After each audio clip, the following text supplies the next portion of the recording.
Crônicas do Amanhecer. Por Feijão, Centro Espírita Allan Kardec de Balneário Gaivota. Balneário Gaivota, 22 de fevereiro de 2025. Governo de Israel aprova acordo de cessar-fogo, e reféns foram libertados a partir de domingo 19/01, parte 3. O governo de Israel aprovou oficialmente o acordo de cessar-fogo assinado com o Hamas após uma reunião do Conselho de Ministros do país, na sexta-feira, 17/01. Segundo o site Axios, 24 ministros votaram a favor, enquanto 8 foram contrários.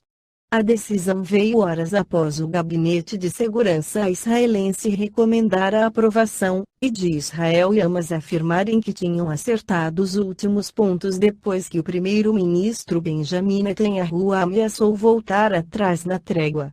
A aprovação foi um desafio para Netanyahu dentro de seu próprio governo. Membros linha dura pressionaram o premier contra o cessar-fogo. Mais cedo, nesta sexta, o primeiro-ministro revelou que a primeira leva de reféns sob poder do grupo terrorista foi libertada no domingo, 19. A primeira fase do acordo prevê a libertação total de 33 reféns, de forma gradual. Pelo menos 3 devem sair já no domingo.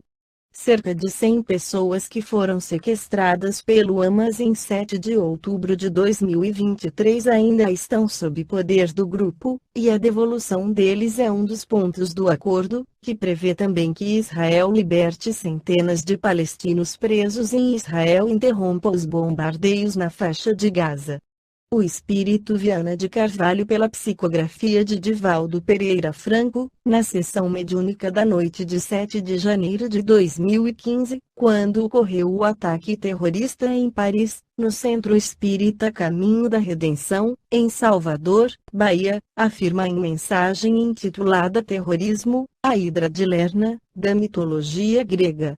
Na sua insaciável sede de sangue, ressurge, na atualidade, multiplicando-se em forma do hediondo terrorismo. Os fantasmas do medo, da revolta, das lutas sem quartel, corporificam-se nas massas alucinadas gritando por vingança, sem se importar com o número de vidas que sejam estreladas, nem com as formas cruentas a que sejam submetidas. Os direitos do homem e da mulher, dolorosamente conseguidos ao largo da história, cedem lugar ao abuso do poder desenfreado, da loucura fanática de minorias infelizes, que acendem no estopim do barril de pólvora dos ódios mal contidos. Entre as elevadas conquistas do desenvolvimento ético e moral da Terra, destaca-se a liberdade, representada nas organizações políticas pelos regimes democráticos, zeladores da honra de bem viver e deixar que os demais também vivam. Dentre esses direitos inalienáveis, a liberdade de expressão alcançou um nível superior para o comportamento humano. Não há, portanto, limite sagrado ou profano, proibido ou permitido, dependendo, exclusivamente, do estágio intelecto-moral da sociedade e dos seus cidadãos, que optarão pelo ético, pelo saudável e pelo favorável ao desenvolvimento espiritual da humanidade.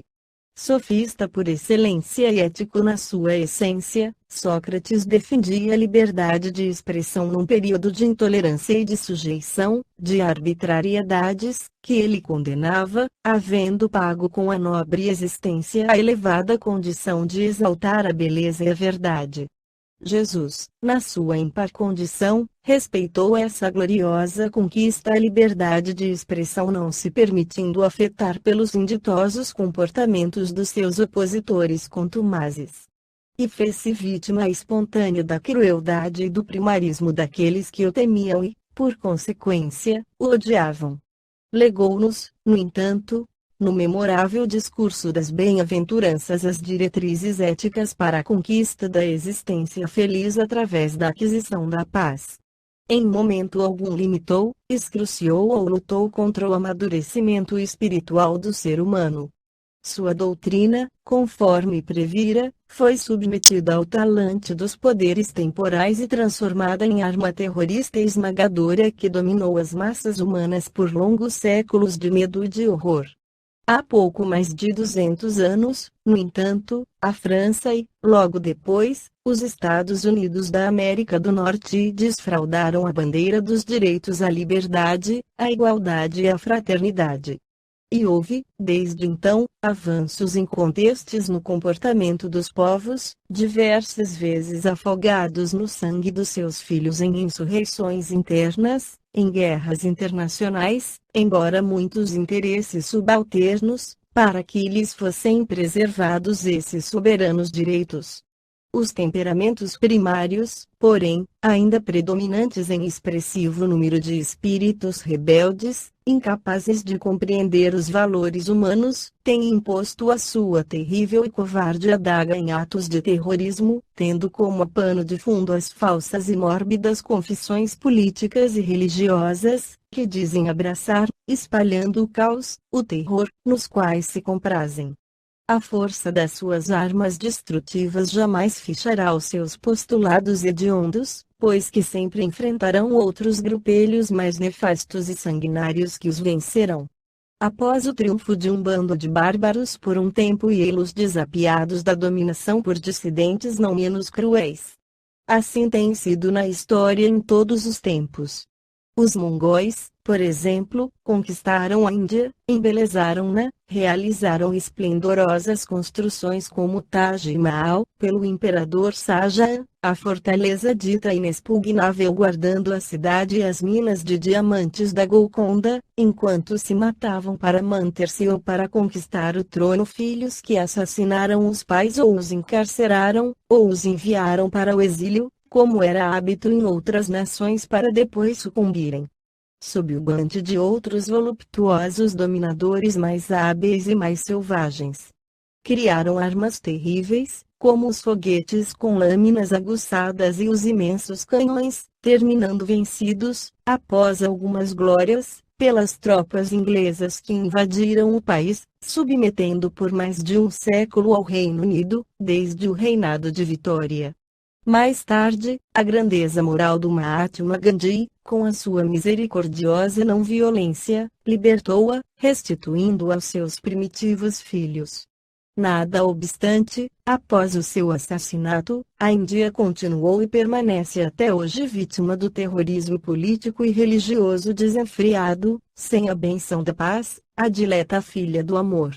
Somente quando o amor instalar-se no coração do ser humano é que o terrorismo perverso desaparecerá e os cidadãos de todas as pátrias e de todas as confissões religiosas se permitirão a vera liberdade de pensamento, de palavra e de ação.